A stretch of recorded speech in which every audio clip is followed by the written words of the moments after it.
आज मैं तुम्हारे को कुछ ऐसी बातें बताने वाला हूं जो YouTube पर खुलेआम तो तुम्हारे को कोई भी नहीं बताने वाला है, ठीक है। तो नरेशंस और वर्किंग नोट को लेकर बहुत कंफ्यूजन रहती है बहुत सारे बच्चों में। तो अगर कोई नरेशन बड़ी सुंदर सुंदर बुकिश लैंग्वेज की नरेशन लिखता है और कोई बच्चा नरेशन अपनी लैंग्वेज में बनाता है, तो क्या जो बुकिश लैंग्वेज में नरेशन लिखे उसे ज्यादा नंबर मिलेंगे? पहला सवाल ये है।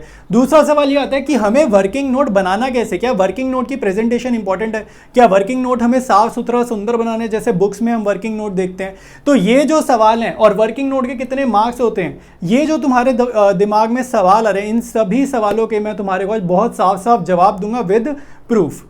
से hey everyone, welcome to the channel. तो भाई क्या हाल चाल है तुम्हारे? तो यार सबसे पहले तो मैं तुम्हें बता देता हूं कि तुम्हारे को पेपर टाइम से कंप्लीट करना है, प्रेजेंटेशन कैसे करनी है, स्पीड कितनी होनी चाहिए, ऐसे बहुत सारे यार डाउट्स हमारे मन में आते हैं। लेकिन ड्यूरिंग द पेपर ना हम कुछ चीज़ों तक पहुंचते हैं जहां पर हमें डाउट्स आते हैं कि यार क्या यहाँ पर इतना एफर्ट लगाना ज़रूरी भी है, क्योंकि अब अकाउंट्स का पेपर है। जर्नल एंट्री तुम्हें जगह जगह मिलेगी, issue of share chapter, company accounts पूरा जर्नल से भर रखा है। पार्टनरशिप में भी काफ़ी सारे चैप्टर्स में तुम्हें जर्नल आती है। अब जर्नल के साथ एक दिक्कत ये कि जर्नल एंट्री तो हम बना लेते हैं, लेकिन उसके साथ हमें नरेशन भी लिखनी होती है। तो क्या बोर्ड्स में नरेशन लिखनी जरूरी है या नहीं है? तो पहला सवाल तो ये आता है। अब नरेशन का मैं तुम्हें बता देता हूं मेरे भाई, नरेशन तुम्हें अपनी लैंग्वेज में लिखनी है, नरेशन तुम्हें बुकिश लैंग्वेज में नहीं लिखनी। मैं साथ साथ यहां पर एक स्क्रीनशॉट अटैच कर रहा हूं, ये एक टॉपर की आंसर शीट और तुम यहां पर नरेशन देख सकते हो कि इसने कितनी शॉर्ट में कैसे नरेशन लिखी है। सिर्फ एक्सप्लेन कर रहा है कि ऊपर हो क्या रहा है, उससे ज्यादा ऐसा नहीं कि बहुत डीपली एक्सप्लेन कर रहा है, बिल्कुल शॉर्ट में जो ऊपर हो रहा है वो आपने नरेशन में लिखना है। तो एक सैंपल मैंने लिखा और ये टॉपर की आंसर शीट है।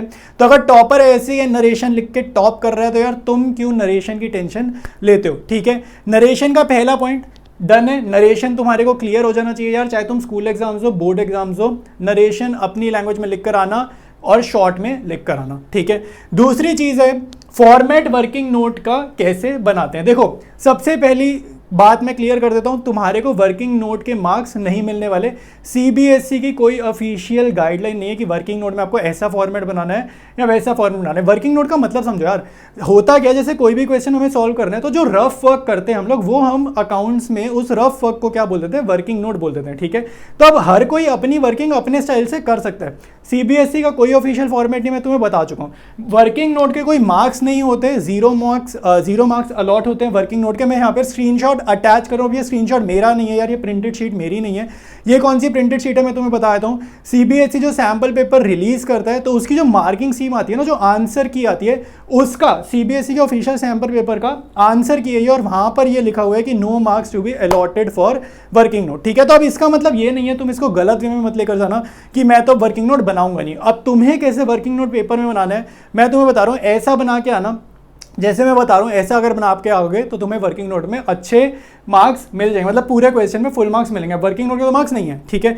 अब यहाँ पे फॉर्मेट कैसा होना चाहिए? अब देखो वर्किंग नोट में कभी कभी हमें जर्नल लिखनी होती है, जैसे मान लो gaining to sacrificing journal entry लिखनी है, तो उसमें फॉर्मेट मत बनाना, डेट पर्टिकुलर्स वो वाला फॉर्मेट उसमें मत बनाना।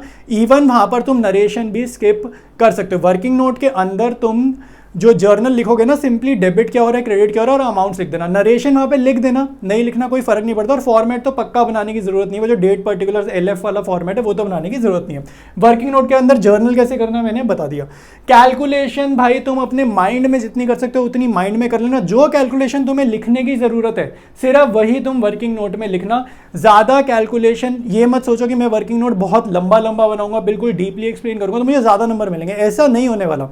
तुम्हारे को यार मेरे भाई सिर्फ उतना वर्किंग नोट बनाना जितना रिक्वायर्ड है तुम्हारे लिए। एग्जामिनर का मत सोचो, अपने लिए जितना रिक्वायर्ड है उतना तुम्हारे को कैलकुलेशन वर्किंग नोट में शो करना है, ठीक है। दूसरा पॉइंट मैंने क्लियर कर दिया कैलकुलेशन का। जर्नल का मैंने क्लियर कर दिया कि जर्नल का फॉर्मेट वर्किंग नोट में कैसे बनाना है।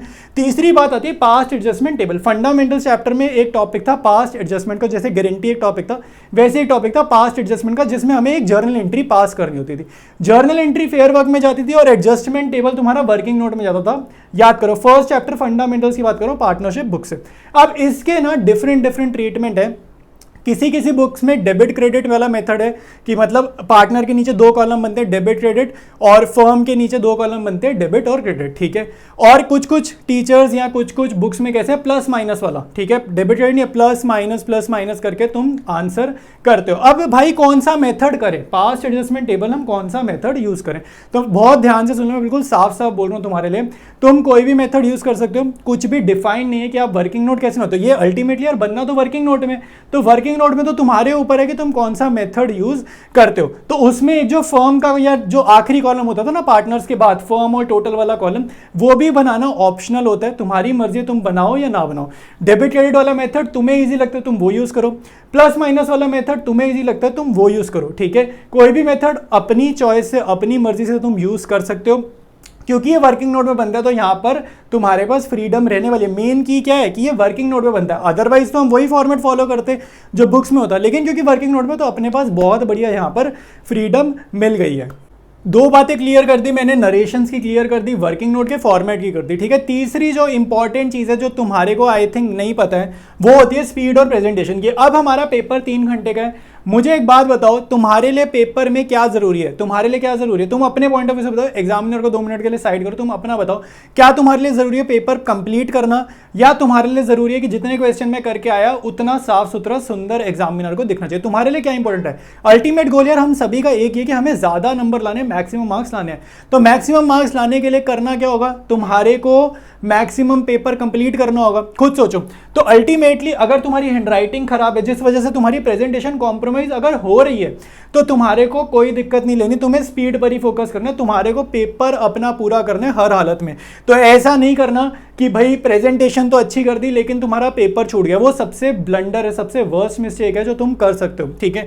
अब तुम्हारे को मैं एक इसमें कॉम्बिनेशन बता देता हूं, स्पीड और प्रेजेंटेशन का ऐसा कॉम्बिनेशन करना है कि तुम्हारा पेपर भी पूरा होगा और पेपर तुम्हारा लाइक सुंदर भी लगेगा। अब इसमें क्या करना कि सारा पेपर स्पीड से करना, और जितने 6 मार्कर है ना, 6 मार्कर जितने भी है 6 नंबर वाले क्वेश्चन, वहां पर थोड़ा सा प्रेजेंटेशन पे ध्यान देना कि तुम्हारी हैंडराइटिंग थोड़ी साफ लगे, फॉर्मेट तुम्हारा साफ लगे, ठीक है। तो उससे होगा क्या, 6 नंबर के क्वेश्चन में ना हम 1-2 नंबर भी कटना अफोर्ड नहीं करते, कहीं ऐसा ना हो उससे भी ज्यादा कट जाए, तो ओवरऑल 80 में से ना काफी ज्यादा ड्रॉप लग जाएगा और 6 नंबर के क्वेश्चन टीचर को ठीक से समझ नहीं आए तो, ठीक है। तो प्रायोरिटी स्पीड को देनी है, ठीक है, और 6 नंबर पे क्वेश्चन में थोड़ा सा ध्यान दे देना प्रेजेंटेशन का, लेकिन वहां पर भी अल्टीमेटली ध्यान तब देना है अगर तुम पेपर टाइमली कंप्लीट कर पा रहे हो तो। देखो first goal paper timely complete करना है, फर्स्ट गोल पेपर को सुंदर बनाना नहीं है, ठीक है। नंबर मिलते हैं, इंग्लिश का पेपर थोड़ी है भाई कि साफ सुथरा लिखना है, अकाउंट्स का पेपर है, कैलकुलेशन बेस्ड पेपर है, लॉजिक है, दिमाग है, ठीक है, बहुत सारी कंडीशंस तुम्हें पता होनी चाहिए।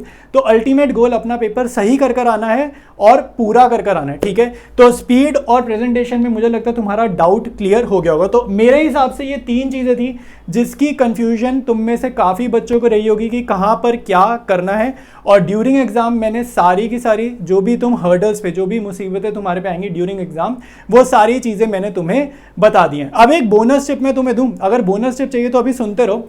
बोनस टिप ये है कि भाई अगर तुम्हारे को 15 मिनट का जो रीडिंग टाइम है वो कैसे यूटिलाइज कर सकते हो, तो 15 मिनट के रीडिंग टाइम में मैं तुम्हें एक चीज बोलना चाहता हूँ कि ना पूरा पेपर मत देखो कि भाई अपना आखिर पेज पे क्या है, सेकंड पेज पे क्या है, क्वेश्चन कैसा है, 6 नंबर क्वेश्चन इजी है हार्ड है, पेपर कैसा है, मुझे आता नहीं आता। 15 मिनट का टाइम इसमें वेस्ट मत करो। जितने तुम्हारे पास MCQs हैं 1 से लेकर 16 तक सेक्शन 1 है, पार्ट 1 है, और उसके बाद तुम्हारे पास पार्ट बी में 4 MCQs आते हैं, ठीक है।